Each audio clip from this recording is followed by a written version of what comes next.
Agradecemos a aquellos que nos ayudan en la difusión de este programa y quienes desde sus perfiles personales retransmiten su programa Charlas Bíblicas, y por extensión a todos aquellos que mediante esta retransmisión escuchan este programa en vivo o de manera diferida. A todos juntos va nuestro saludo fraternal en Cristo Jesús. Quiero informarles que nuestro amado hermano Armando González Basaldúa no podrá estar presente con nosotros en este día, pero confiamos en el Señor que lo tendremos de vuelta con nosotros para el próximo programa. A la vez también queremos informarles que debido a un problema técnico que esperamos no aparezca esta noche, es probable que el programa no pueda verse por completo, pero confiamos que el Señor nos ayude y no sea así, sino que podamos verlo de punta a punta sin ningún impedimento. Pero en caso contrario, pues pedimos por adelanto una disculpa y confiamos en que para la siguiente oportunidad estos problemas técnicos que a veces se nos presentan, pues desaparezcan. En el programa de este día vamos a seguir estudiando la primera carta del apóstol Pedro en el capítulo 3 y los versículos 15 al 17. Así que, sin otra cosa, pues vamos a dar comienzo al estudio de esta parte de la carta, y vamos a hacerlo leyendo estos versículos que tenemos asignados.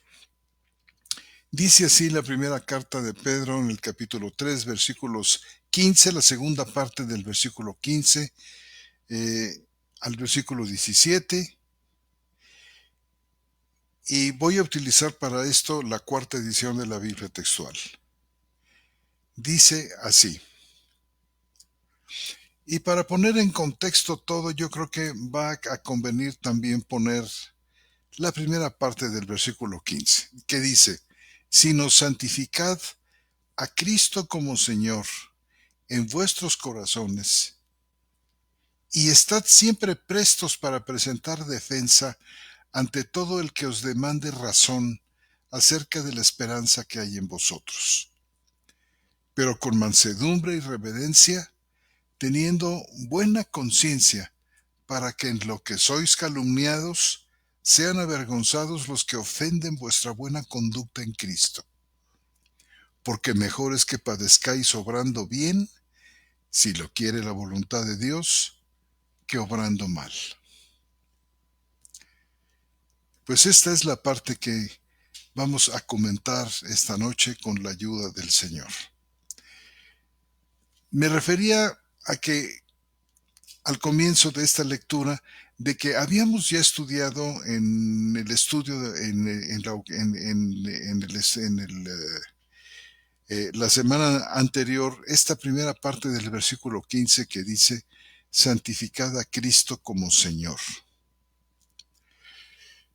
A manera de resumen, decíamos lo siguiente acerca de esta parte: que santificar a Cristo como Señor significa reconocer internamente que Cristo es el único soberano y digno de obediencia, especialmente en un contexto de oposición. También decíamos que santificar a Cristo como Señor significa rendirle plena lealtad y devoción por encima del temor a los hombres o las circunstancias, como nos sugiere el contexto de persecución donde está insertado esta expresión. Y también santificar a Cristo como Señor significa que vivimos de tal manera, o es necesario vivir, esto es santificar, vivir de tal modo que Cristo sea visiblemente el centro y el Señor de nuestra vida.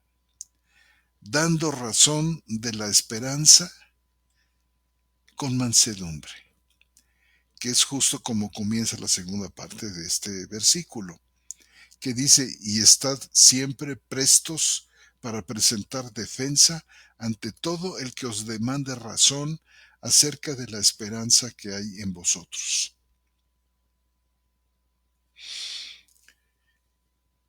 Tenemos aquí un mandato. ¿Qué significa este mandato de estar siempre prestos para presentar defensa? Bueno, el adjetivo que tenemos aquí, étimos, significa estar preparados, o estar dispuestos, o estar listos.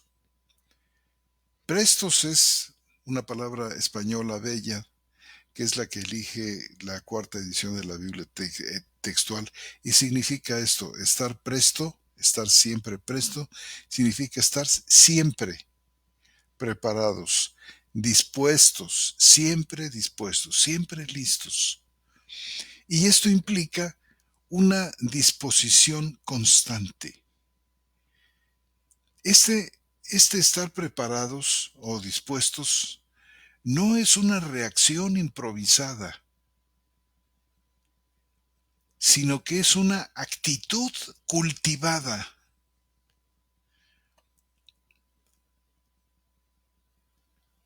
Algo que nosotros estamos tejiendo internamente, algo que habla de una preparación en el conocimiento de la escritura y en la disposición hacia Dios. Es una, es algo que se cultiva, no algo que de repente surge.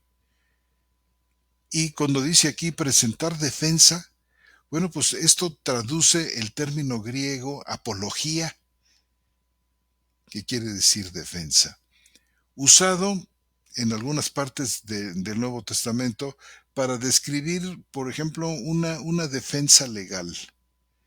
¿Se acuerdan ustedes de Pablo que se presenta ante un tribuno, con el tribuno ante el pueblo?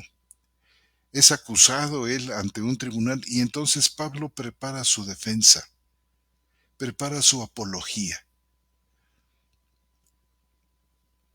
Esto ante un tribunal.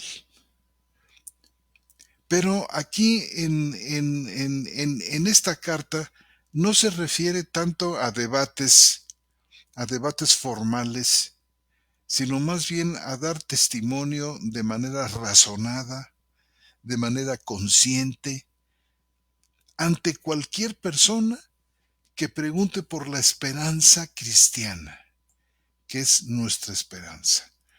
La esperanza que hay en nosotros, dice aquí el apóstol Pedro en el versículo 15. Ahora, ¿cuál es esta esperanza que hay en nosotros? Y por supuesto, al hablar de esperanza no nos referimos aquí optimismo, a un optimismo emocional, sino nos referimos más bien a la esperanza que tenemos en Cristo, la cual es una esperanza de tipo escatológica. Recuerden ustedes que la palabra escatología en la doctrina cristiana se refiere a las cosas que ocurren al final de los tiempos relacionados con la resurrección, con la venida de Cristo. Y esta esperanza a la que se refiere Pedro aquí, noten ustedes que es una esperanza de tipo escatológico. Por ejemplo, dice aquí, habla de la resurrección, habla de la herencia incorruptible. Fíjense ustedes cuál es esta esperanza si nos vamos nosotros al capítulo 1 de esta carta de Pedro, en el capítulo 1 y versículos 3 al 5. Dice, bendito sea el Dios y Padre de Jesucristo, Señor nuestro, que según su gran misericordia nos hizo renacer para una esperanza viva, por medio de la resurrección de Jesucristo de entre los muertos, para una herencia incorruptible, incontaminada e inmarcesible reservada en los cielos para vosotros, los que por el poder de Dios estáis siendo protegidos mediante la fe para la salvación que está preparada para ser manifestada en el tiempo postrero.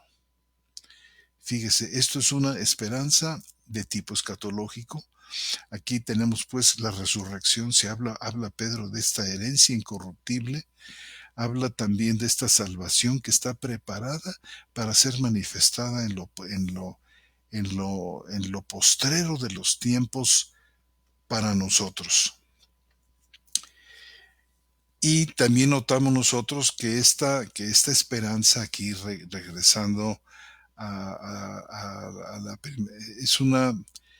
es una esperanza, hermanos, que es visible.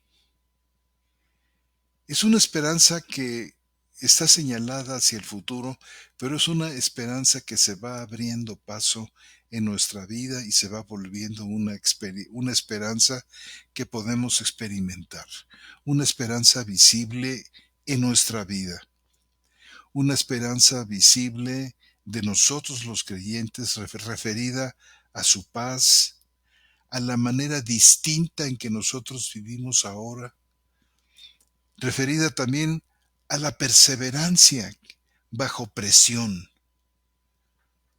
a la que hace Pedro mención y de la cual no estamos nosotros tampoco lejos.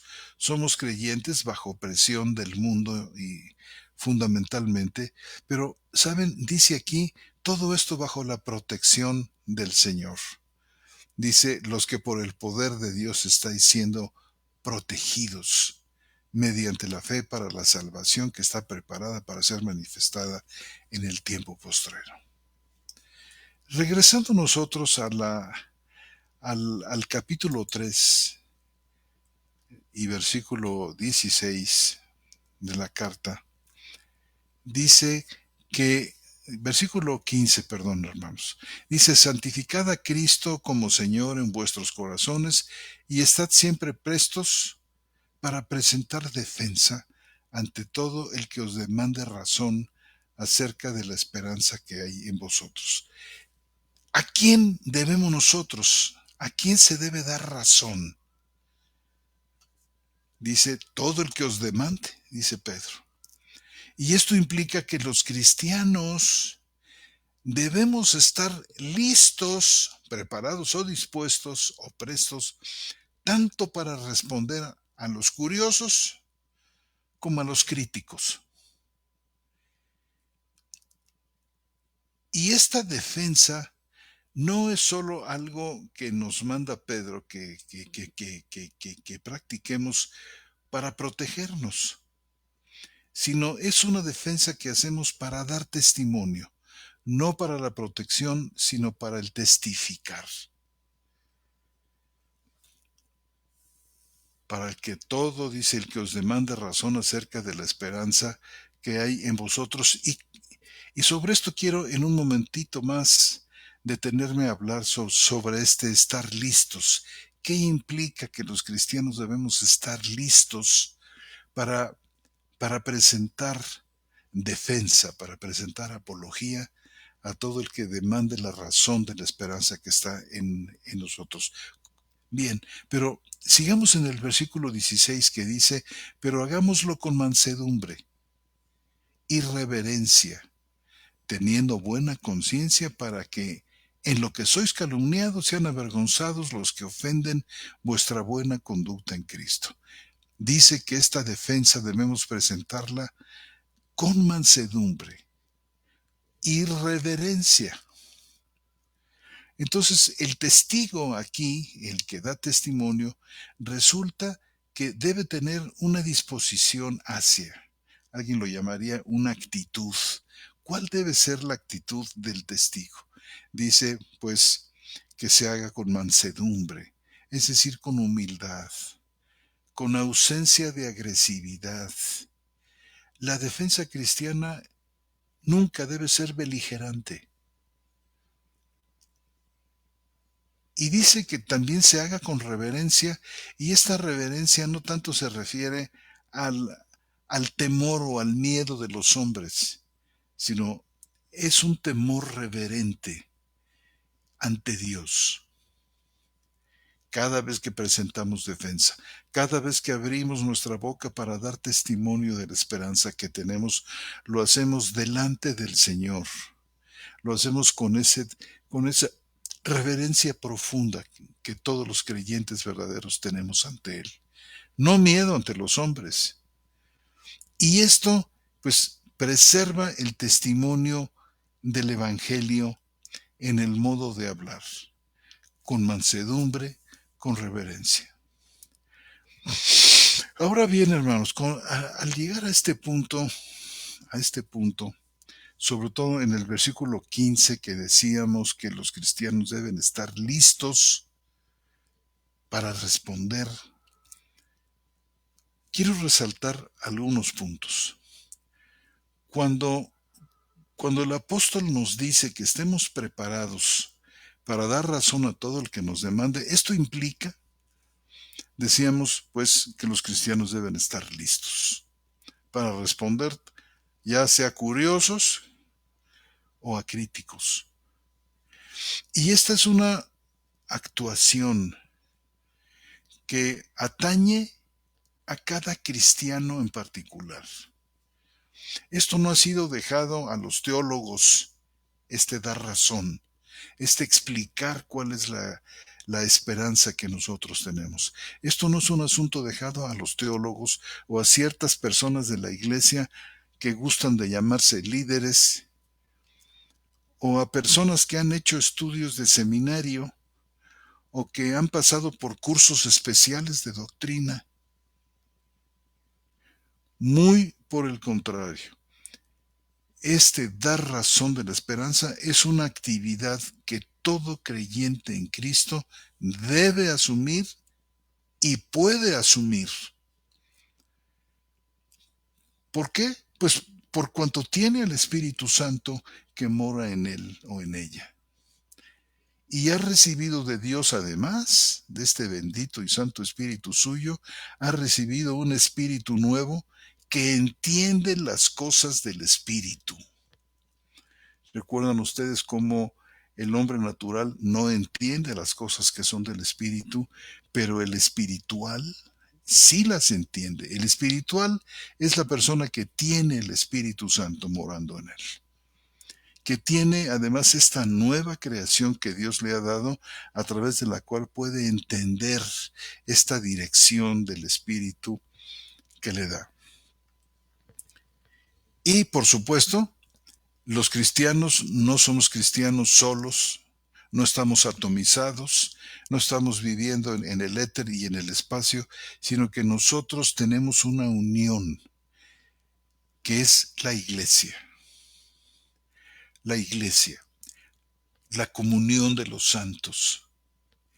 Y el ejercicio de los dones del Espíritu Santo cuando se reúnen, y esto cuando se reúnen realmente desde el punto de vista de la reunión del Nuevo Testamento que nosotros vemos en 1 Corintios 12 al 14, donde ahí los creyentes se expresan, no son oyentes, no son meros espectadores pasivos, sino servidores activos en la edificación mutua.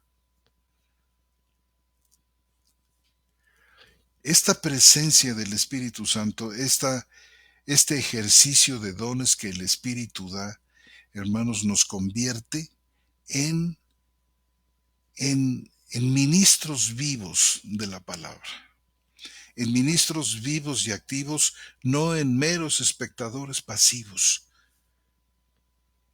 Y esta edificación incluye, por ejemplo, según 1 Corintios 12, dice, implica la palabra de sabiduría, también palabra de conocimiento y otros dones que se mencionan ahí. Y cumple el propósito de hacer de todo hijo e hija de Dios ministros competentes, como también nos lo dirá el apóstol Pablo, ¿verdad?, que dice que nos ha hecho ministros competentes de un nuevo pacto.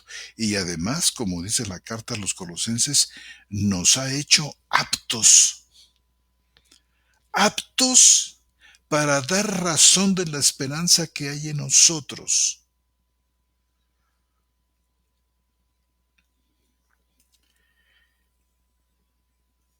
Y por supuesto, esto incluye, hermanos, preparación escritural,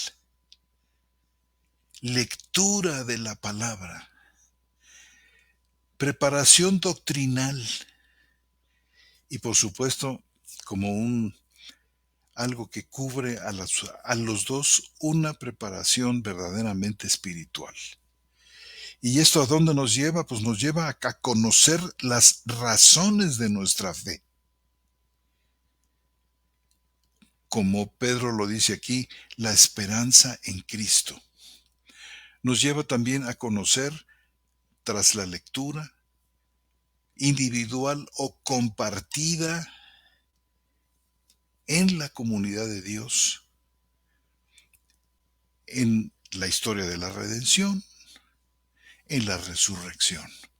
Entonces, juntos, individualmente o juntos, estudiamos la Escritura y nos nutrimos unos a otros en esta esperanza en Cristo, la esperanza de la cual vamos nosotros a dar muestra, vamos a estar a presentar inclusive defensa, noten ustedes, de esta, de esta, de esta salvación que hemos recibido, lo cual incluye pues conocer las razones de nuestra fe, la historia de la redención, la resurrección, incluye estudiar cuidadosamente las escrituras para hablar con verdad, para hablar con claridad. Y por supuesto esto está íntimamente vinculado con el testimonio visible. Vamos, nuestra esperanza tiene que ser evidente. Generalmente esto genera preguntas. Y la vida cristiana provoca interés, provoca interrogantes y muchas veces también oposición. Es por esto que nos dice el apóstol que tenemos que defender la fe, defenderla. Fíjense bien, hermanos, que esta defensa incluye también la proclamación del Evangelio. E incluye también una defensa porque siempre nos encontramos con oposición. Y debemos defenderla con humildad, no con arrogancia. Y hablar pues desde el temor de Dios, por reverencia, nos diría Pedro aquí. No desde el deseo de ganar discusiones. Los cristianos no estamos para ganar pleitos, discusiones, debates. No es este lo que nos mueve a nosotros y la defensa del Evangelio tenemos que tener siempre mucho cuidado de que no se trata de ganar discusiones. Y, y por supuesto nosotros sabemos que no todos van a responder bien a nuestra defensa. Pero incluso entonces, la buena conciencia, dice aquí, y la esperanza firme hablan mucho más que 1000 palabras. Fíjese, con mansedumbre, dice el versículo 16, y reverencia, teniendo buena conciencia. Interesante. ¿Se acuerdan que ya habíamos hablado de la buena conciencia en otros espacios de esta carta? Y dar testimonio del Señor no es una carga. Dar testimonio del Señor es una honra con la que Él nos distingue. Y esto debe animarnos a seguir profundizando en el conocimiento de la palabra y a seguir sirviendo con el mayor cuidado y el mayor afecto. Teniendo buena conciencia, dice aquí el apóstol.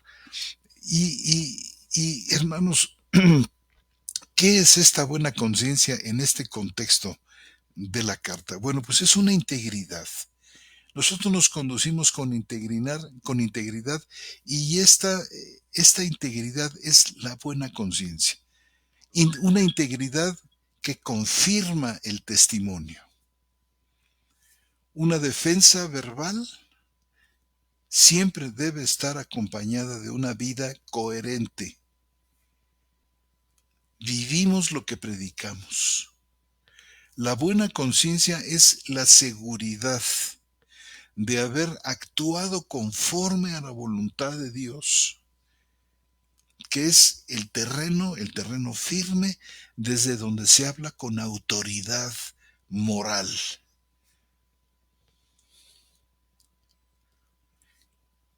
Y de esta manera dice, para que en lo que sois calumniados, dice, sean avergonzados los que ofenden vuestra buena conducta en Cristo. Esta buena conducta es la vida coherente, de saber que estamos obrando, que nos estamos moviendo en la vida conforme a la voluntad de Dios. Este conocimiento de la voluntad de Dios es, hermanos, el suelo donde se edifica la verdadera autoridad que tenemos los creyentes cuando estamos nosotros anunciando la verdad de Dios. Estamos siendo como testigos, eh, como emisarios de Dios, llamando a la gente al arrepentimiento. Y dice el versículo 17, porque mejor es que padezcáis obrando bien, si lo quiere la voluntad de Dios, que obrando mal. O sea, sufrir por hacer el bien es mejor siempre. Y el contexto de esta carta, recordemos siempre, es un asunto de persecución. Este es el contexto de toda la carta. Los cristianos eran calumniados, como dice el versículo 16, y vistos con sospecha por su fe. Y recordemos cuántas veces en esta carta Pedro está haciendo mención del sufrimiento. Veíamos la vez pasada que decía aquí, dice, porque para esto fuisteis llamados. ¿Recuerdan ustedes?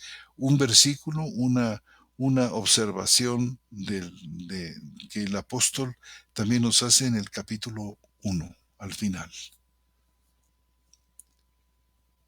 O sea, este sufrimiento cristiano está presente.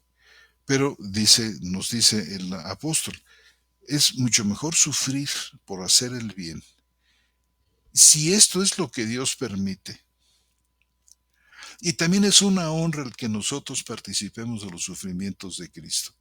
Esto es una enseñanza preciosa también del apóstol Pablo, que dice que a nosotros se nos ha concedido no solamente creer en Él, sino padecer por Él. Se nos ha concedido. No estamos hablando aquí de obligación, no estamos hablando aquí de requisitos para la salvación, estamos hablando de privilegios. Sufrir por Él, hermanos, es un privilegio porque dice el Señor, como leíamos ahorita en el capítulo 1, porque el Señor nos protege para la salvación. Porque el Señor nos va edificando y formando, este hombre nuevo va creciendo en perfección.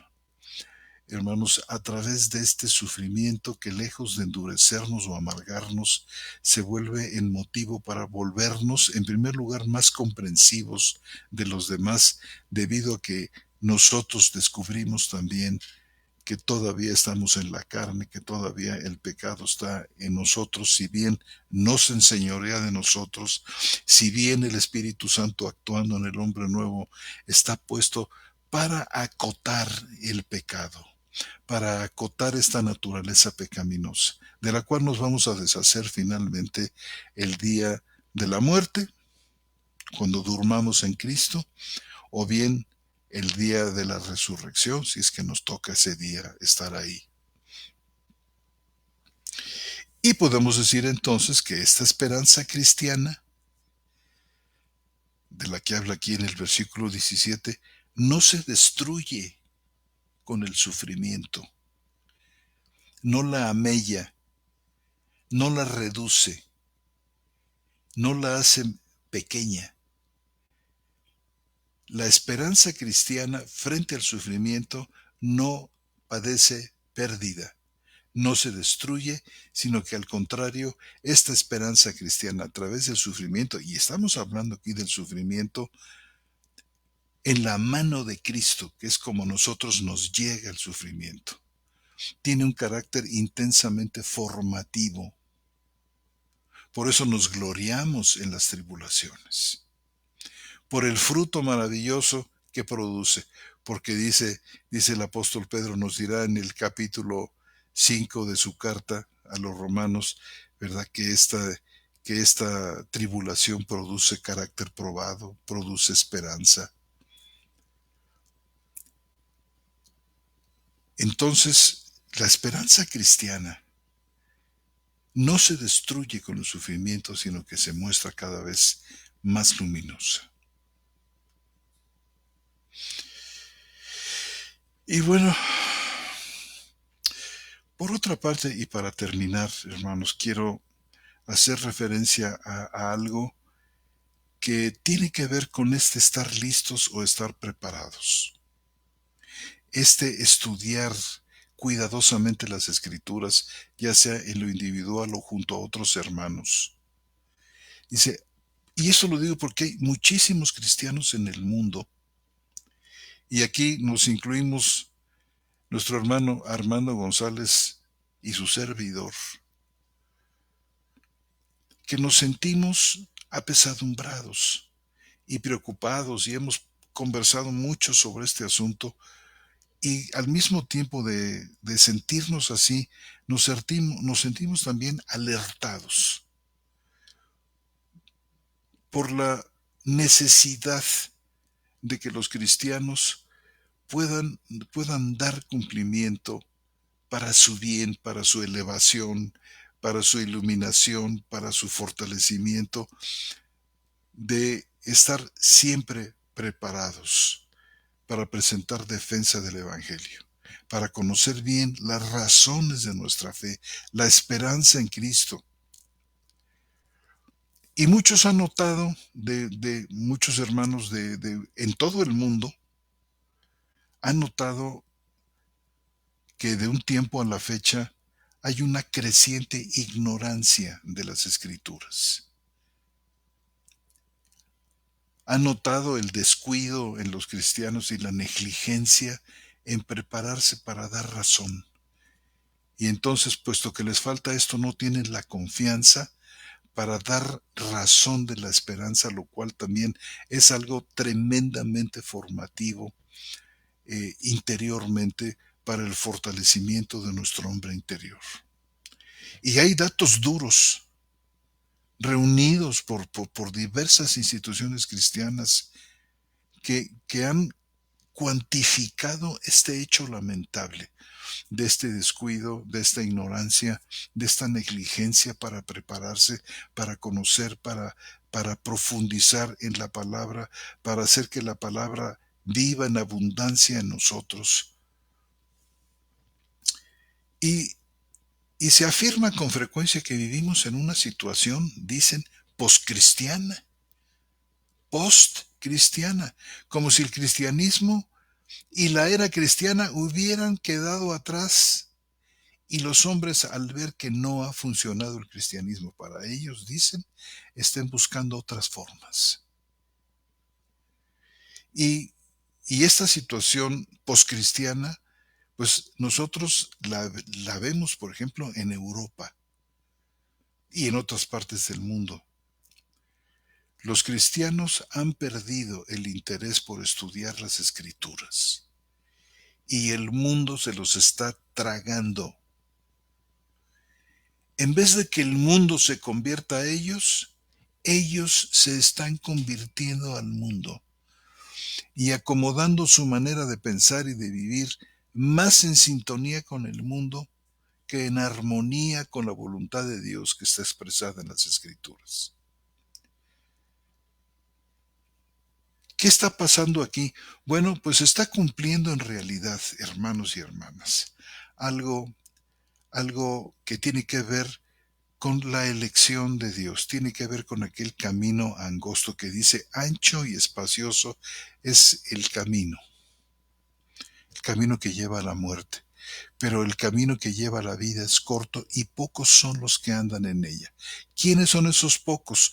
Bueno, hermanos, somos el remanente de Dios, Y nosotros, todos aquellos que están viviendo, hermanos, en esta, en este santificar a Cristo como Señor en nuestros corazones.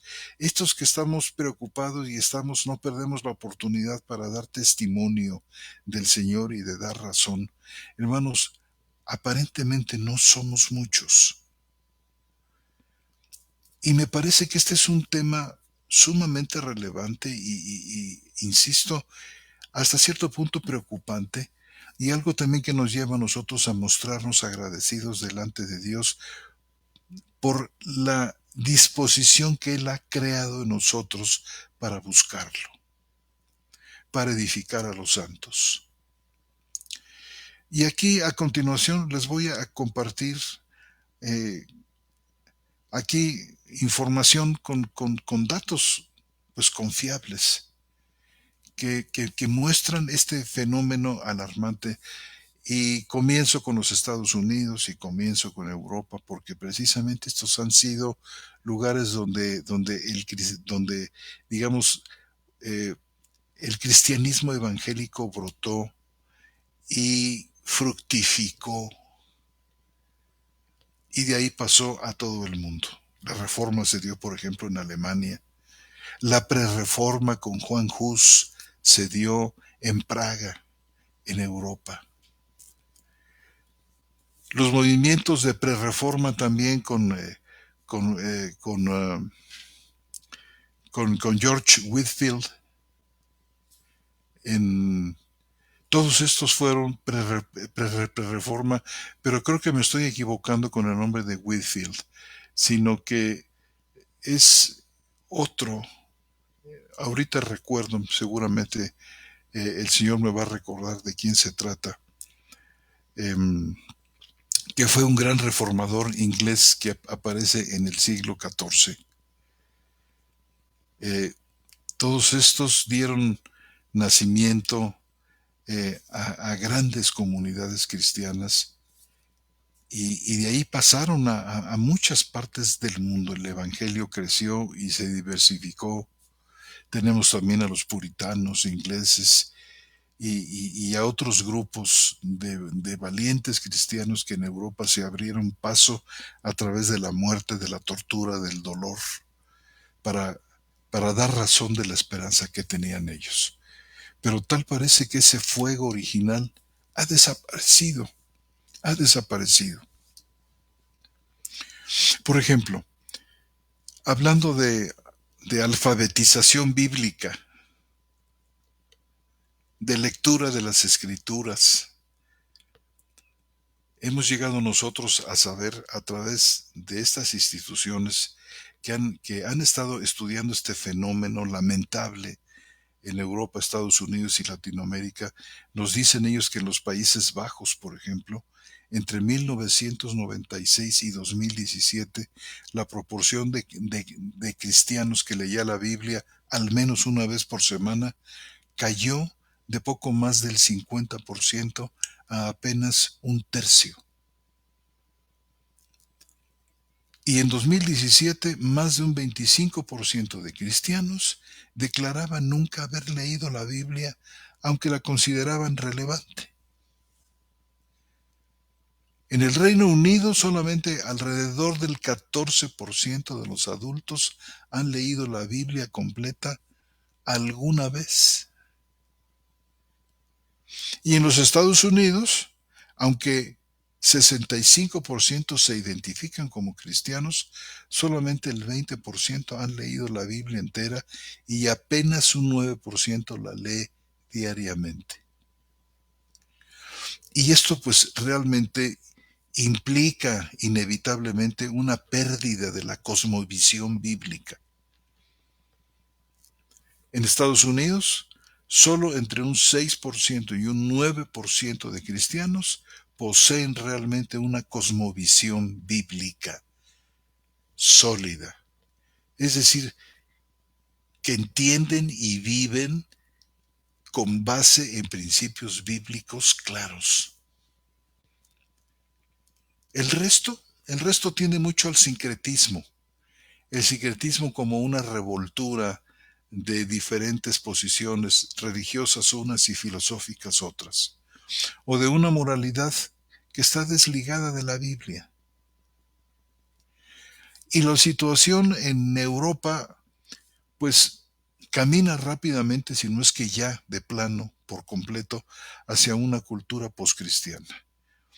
Y un estudio que hizo esta agencia de investigación que se llama Pew, PEW, un estudio de Pew en 15 países de Europa Occidental, muestra que en su mayor parte una mayoría cree en algún tipo de fuerza espiritual en el cosmos, en lugar del Dios bíblico.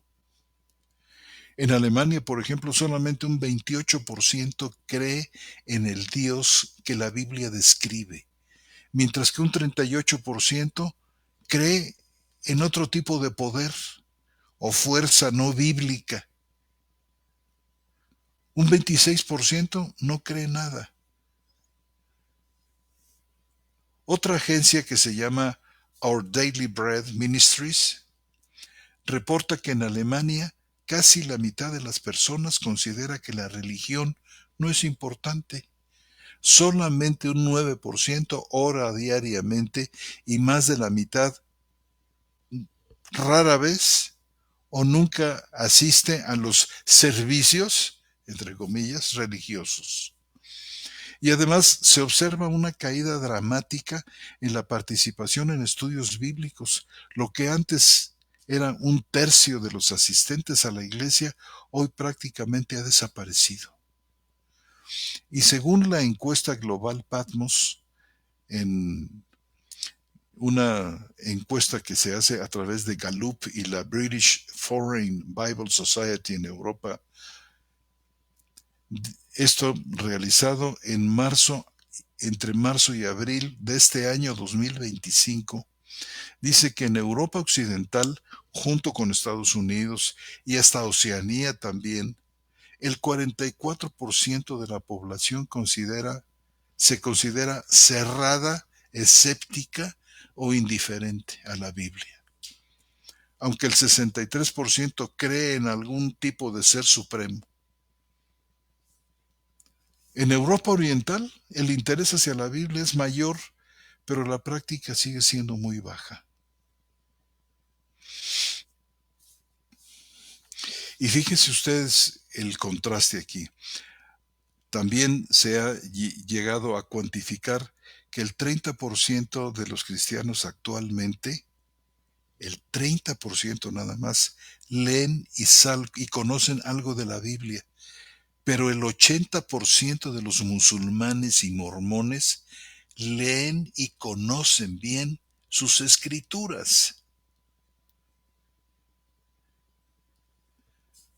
En Alemania,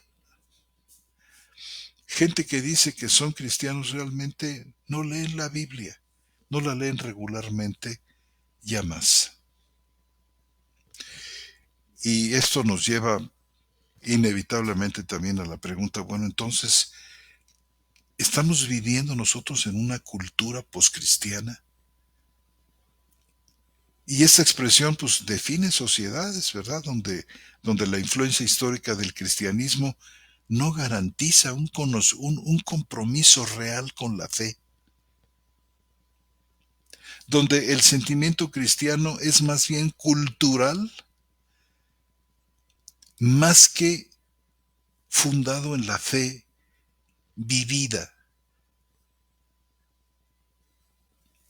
Una sociedad poscristiana en la que las raíces bíblicas y cristianas están siendo reemplazadas por visiones relativistas, laicistas o nuevas espiritualidades no fundadas en las escrituras, pues es una cultura poscristiana.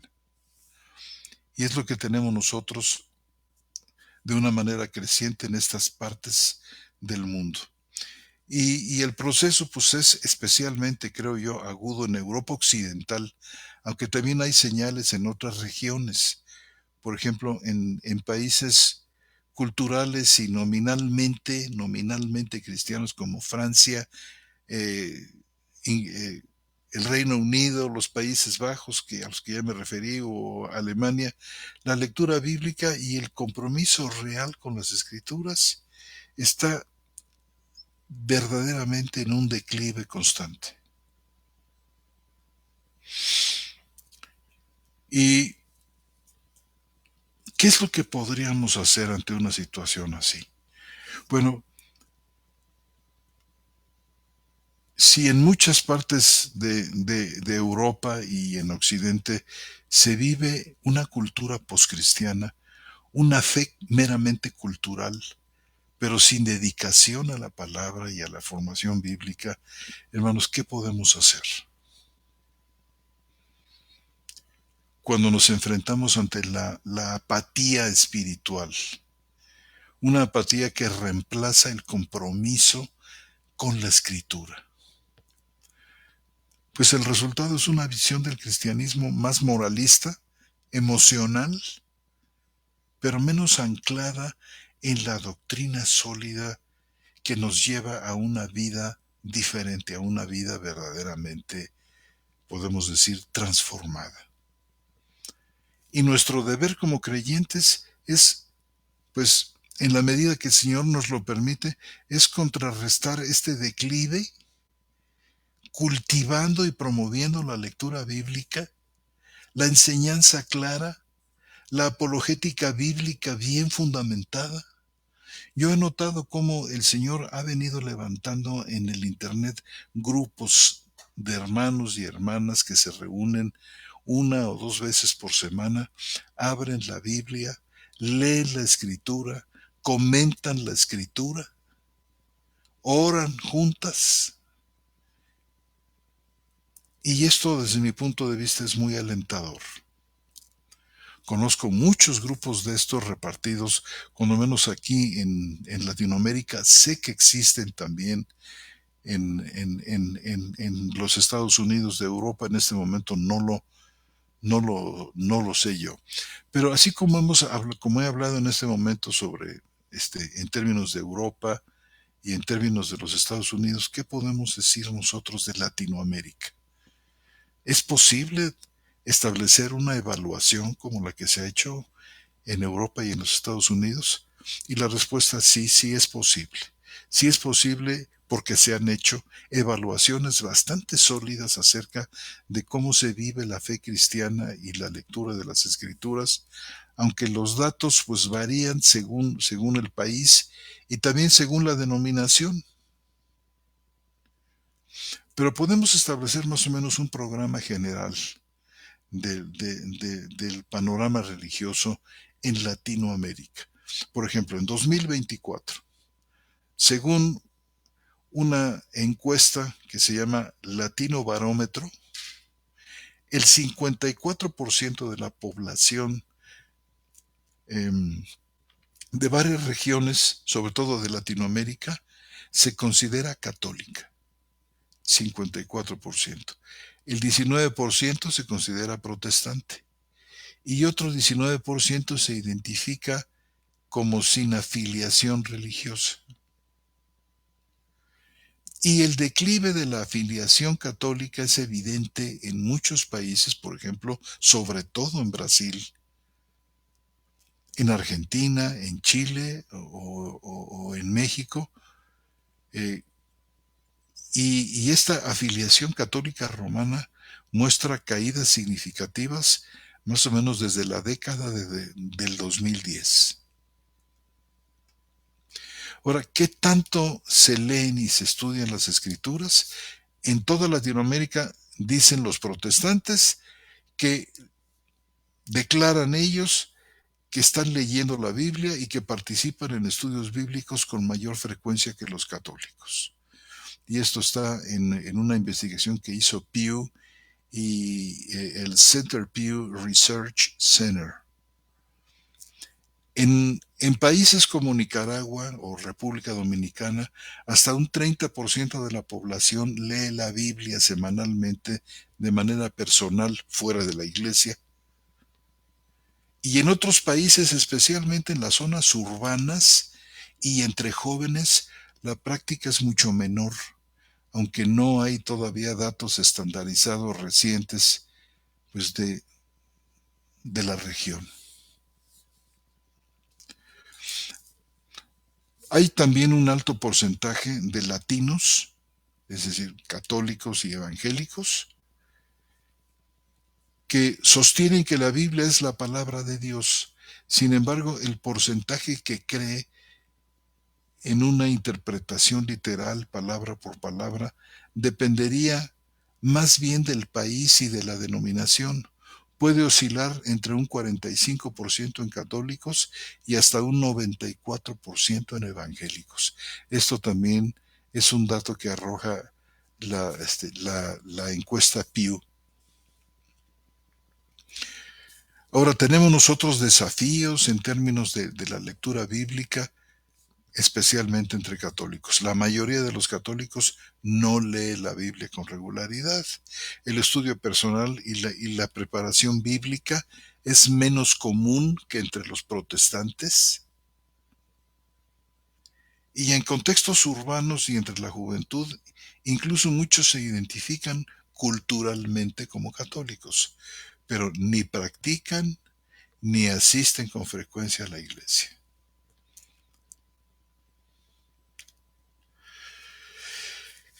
Y entre los jóvenes, hermanos, entre los llamados millennial y la generación Z, hay una tendencia fuerte a distanciarse de la religiosidad activa. Y unos lo describen como, dicen, como la mayoría de ella dice son culturalmente católicos, pero la gente joven no va, de estos grupos, no va a la iglesia excepto para grandes eventos, por ejemplo, cuando hay conciertos eh, de rock y esto. Y la inclinación hacia el secularismo o a la no afiliación crece entre jóvenes, especialmente en ciudades grandes. Y nos encontramos que la práctica de la lectura de la escritura en muchísimas denominaciones ha venido a menos porque cuando van a las reuniones, a los servicios, tienen ahí pantallas enormes donde presentan los versículos sobre los que va a predicar el pastor. Ni siquiera llevan su Biblia. No llevan, por supuesto, mucho menos un bloc de notas como para anotar algunos detalles de la predicación o las citas bíblicas donde se apoyó. Nada absolutamente. Como entran, salen. No llevan nada y podemos prever con bastante certidumbre que tampoco llegan a su casa a leer las escrituras. Hay una ausencia, el uso de los teléfonos, de los smartphones, han venido supliendo, han venido ocupando el lugar de la lectura de las escrituras. Cada vez más con los TikToks, con toda la propaganda eh, que hay, sobre todo de tipo pornográfica, pues cada vez se reduce más el número de personas que buscarían tener un tiempo con el Señor leyendo las Escrituras. En fin, perdónenme ustedes que sea tan negativo, pero yo creo que muchos indicadores apuntan a que en diversas zonas de Latinoamérica, especialmente en países de América del Sur y en las grandes ciudades, existe una religiosidad nada más nominal, de nombre se dicen cristianos, o una religiosidad cultural, pero no experimental con el Señor. Y esa coexistencia de fe tradicional con falta de estudios, con falta de compromiso bíblico y con falta de formación doctrinal sugiere que gran parte de la población cristiana mantiene la fe solamente a un nivel cultural, sin arraigo en la vida real, en la vida bíblica. Y bueno, algunos hermanos dicen, bueno, ¿qué podemos hacer frente a esto? Dicen, bueno, pues promover la enseñanza bíblica sólida, y accesible en iglesias locales. O también fomentar grupos de estudio, de discipulado y de lectura comunitaria de la Escritura. O formar a dirigentes para fortalecer la apologética, o sea, la defensa y la enseñanza doctrinal clara. Y bueno, pues yo quiero animar a todos los hermanos y hermanas que están escuchando estas charlas bíblicas, que puedan captar cuál es la intención de mi hermano Armando González y yo de, de dar de gracia lo que hemos recibido de gracia y presentar ante ustedes hasta donde nos es posible, ya sea de manera temática o a través del estudio, de la, del estudio expositivo, como estamos haciendo aquí en las cartas de Juan y luego en esta carta de Pedro, puedan ustedes eh,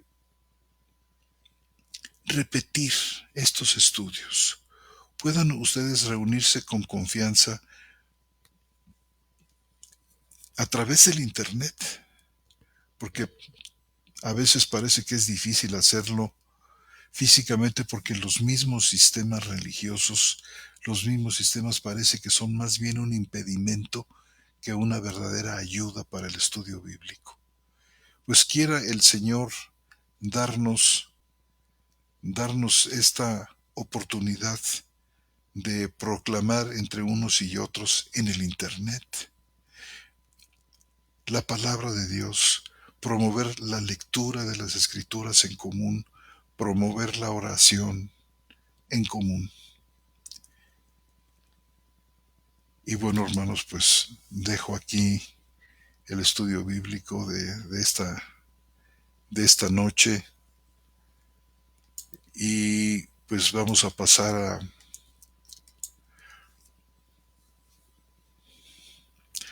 el estudio bíblico de esta noche, de este 23 de julio de 2025.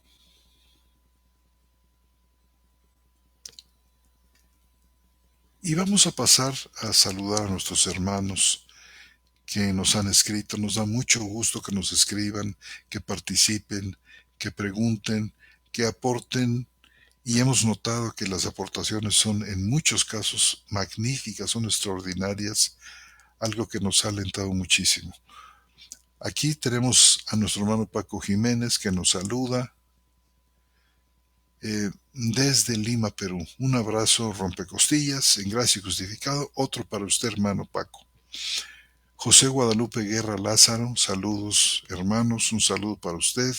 Nuestra hermana Emma Castillo que nos saluda como siempre, dando gracias al Señor por estas noches de estudio que nos edifican.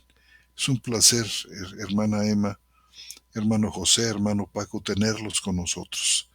Nuestro hermano Daniel Saavedra dice: muy apreciados hermanos, me parece que Primera de Pedro 3:15 podría complementarse de maravilla con Colosenses 4:6, que dice: vuestra palabra sea siempre con gracia, sazonada con sal, para saber cómo os conviene responder a cada uno. Me parece excelente el versículo, hermano Daniel, y como dice usted, embona de maravilla, se complementa muy, muy bien. Nuestra hermana Emma Castillo dice, 2 Timoteo 4 nos insta a prestar atención de nuestra esperanza a través de la predicación de la palabra, que dice, predica la palabra, insiste a tiempo y fuera de tiempo, redarguye, exhorta y reprende con toda paciencia y doctrina. Dice, porque vendrá tiempo cuando no soportarán la sana doctrina, sino que sintiendo comezón de oídos, se acumularán maestros para sí mismos, maestros conforme a sus concupiscencias, y apartarán el oído de la verdad y serán extraviados a las fábulas. Pero tú sé sobrio, soporta el sufrimiento, haz obra de evangelista, cumple tu ministerio. También este versículo es extraordinario. Y como hay también por ahí varios regados en las escrituras del Nuevo Testamento. Nuestro hermano Daniel Amarilla dice: buenas noches, hermano José desde Paraguay. Cuánto gusto, hermano Amarilla, hermanos muy queridos, hermanas, muchas gracias por su participación. Oren por nosotros, oren también por nuestro hermano Armando, que pronto lo veremos aquí, lo extrañamos muchísimo. Y hermanos, pues que tengan ustedes una noche de pleno descanso físico, y con la ayuda del Señor, si así lo dispone, nos veremos la próxima semana para un programa más de charlas bíblicas. Muy buenas noches. Un saludo cariñoso para todos ustedes. Nuestro hermano Benjamín Escalante, por último, dice: mis hermanos, nuestros hermanos desde Portland, Oregon, les saluda Benjamín Escalante. A propósito, mi querido hermano Benjamín, te voy a hablar mañana por la mañana.